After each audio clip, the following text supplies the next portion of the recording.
Guys, we just came off of an absolutely incredible week last week for Men's Alliance. As you know, we had our first ever national rally. Men from 86 tribes. 86 tribes came to Pocahontas State Park here in Richmond, Virginia. We rented out about 90% of a state park, as much as they would allow us to rent. We rented it. We had campsites. We had the amphitheater. We had the shelters. We had food trucks, vendors. We had a Brazilian Jiu-Jitsu clinic by Ben Shaw, which was just an incredible event. And but the best parts were the speakers. I mean, we had Greg Koukl. He's the founder of Stand to Reason, the author of Tactics and Street Smarts and Story of Reality. Probably, arguably, the greatest Christian apologist living in the country right now. He's radically changed my life and the faith of so many men that it was absolutely incredible having him out there in person. We've had him on the podcast before virtually, but we got him there in person, able to sit around a campfire with him, do a podcast out there in the state park. That was a lot of fun. That'll be coming out soon.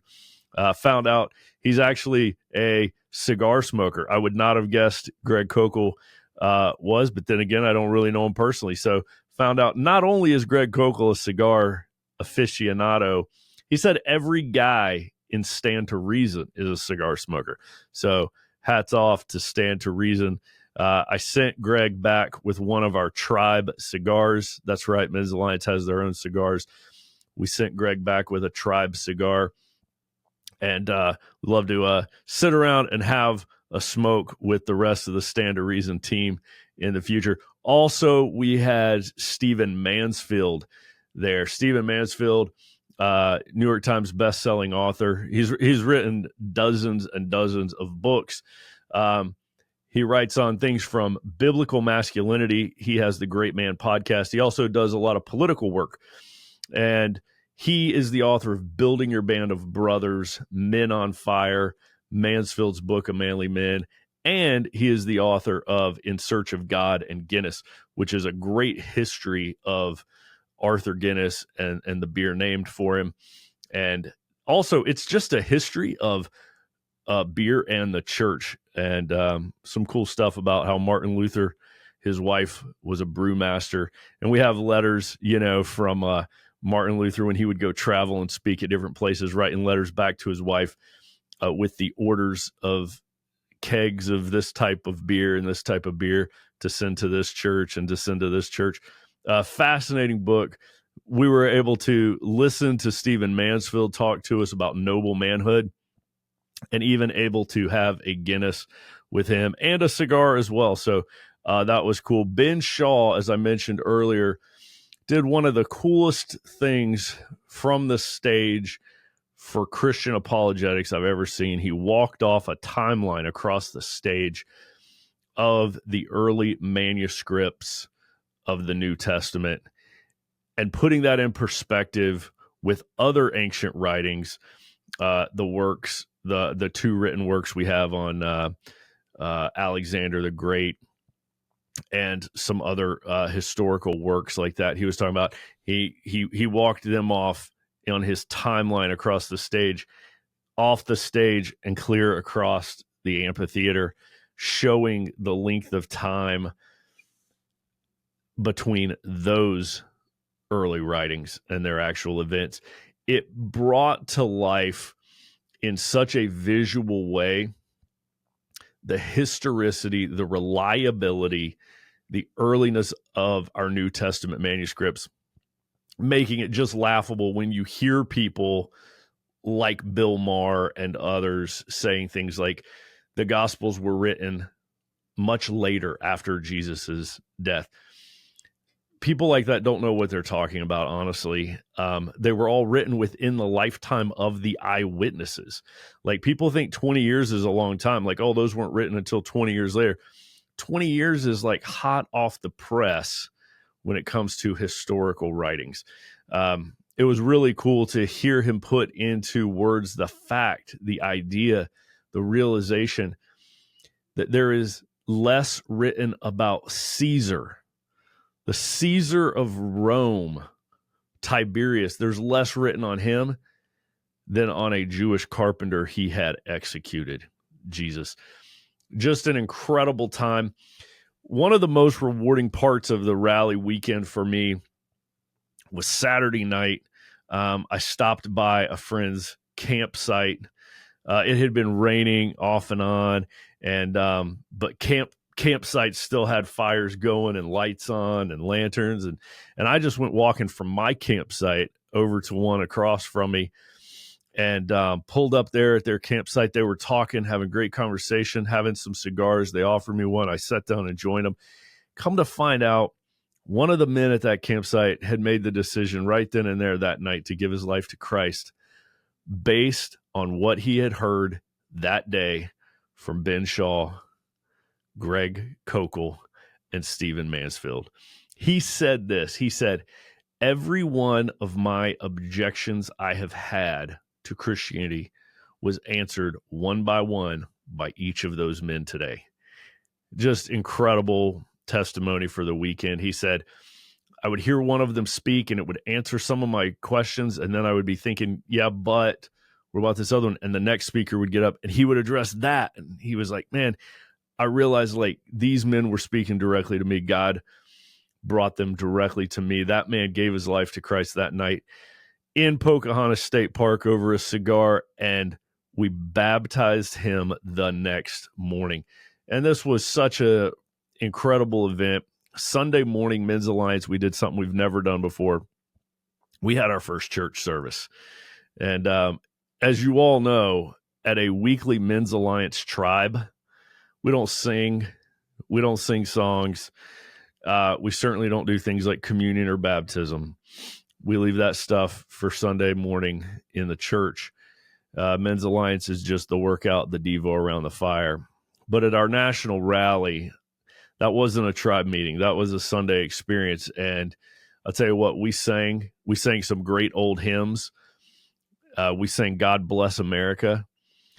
We took communion, and we baptized a dozen people, dads, sons, daughters, in a lake right there in the state park. It was an incredible experience. Even we started off the church service with a bagpipe player. It doesn't get more MA church than that right there. Listening to a bagpiper playing Amazing Grace was a perfect way to wrap up the weekend. Huge thank you to Brian Hughes, pastor of Passion Community Church, for bringing us the message Sunday in the park. He was out there. He was committed, rain or shine. He was all in.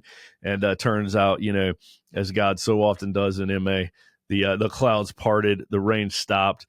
Hundreds of people came out, and there was like 20 people and rain. And then like 10 minutes later, there was no rain and a couple hundred people. And Brian gave us a great message on forgiveness that I will never forget. It was that powerful. So what a weekend. And the Barbarian Games. Oh my gosh, the Barbarian Games Friday night were just insane. Great job, Ranger, putting that together, and Brutus and Duke helping him out, pulling off this enormous competitive event where men not only have to prove that they are physical beasts, but also they have to know all 12 Men's Alliance monthly memory verses to compete. And huge success that was. Saturday morning, the first ever national all tribes. Many people, including my almost 18-year-old son, Animal, said that workout was the hardest MA workout they've ever done. So way to go, Keystone, Torque from Keystone Tribe for putting that on. Amazing job. And then Warden for leading that Devo, National All Tribes Devo, on the Armor of God. What a weekend. Holy smokes, it was just absolutely incredible. God blessed it. And it was just great to see so much fruit. It was an event to just be a celebration of all that God has been doing and is continuing to do through MA. So I just wanted to recap that, tell you guys about it. And it all started because about 8-9 months ago, sitting around, we said, we should really all get together and go for a big old camp out. Like everybody in MA coming from every state. Man, we had guys riding motorcycles down from South Dakota for this rally. They pulled into the rally on their Harleys. We pulled them right up in front of the stage. That was epic. Guys came up from Louisiana. Hats off to our Louisiana brothers. They brought up crawfish, did a crawfish boil at the campsites. Absolutely amazing. Had a guy there from California. Dude, I mean, guys coming from all over. Of course, you know, Tennessee, West Virginia, Pennsylvania, Ohio, just everywhere around here, men coming together for a great big old Men's Alliance Barbarian gathering. It was an absolute blast. Thank you to all the men who made that possible, all the hard work. We have an incredible team here at Men's Alliance. Men like Thor and Sheepdog and Gladiator and Fresh and Coop, Focus, guys who put this thing together and made it all happen. Great team there. Thank you guys for that. I want to share just one last thought. And this is what I said from the stage as we started and ended the national rally. Men, I want you to hear this. I want you to understand that you have what it takes. You have what it takes to lead your family spiritually. I know you don't think you do. I get it. I feel it. I always feel like I do not have what it takes because we're all flawed. We know our failures, and our families know our failures. And Satan is going to use that message in your ear daily to tell you to sit down on the sideline and keep your mouth shut because you're disqualified from leading. I want you to understand you have to reject that lie. You absolutely have what it takes. Nobody's perfect. Get up, be humble, apologize for your past failures, and keep leading anyway. That's what I hope men took away from the rally. It's that you're equipped, you're trained, you've got your band of brothers, you've got no excuses. Go lead spiritually. I love you guys. See ya.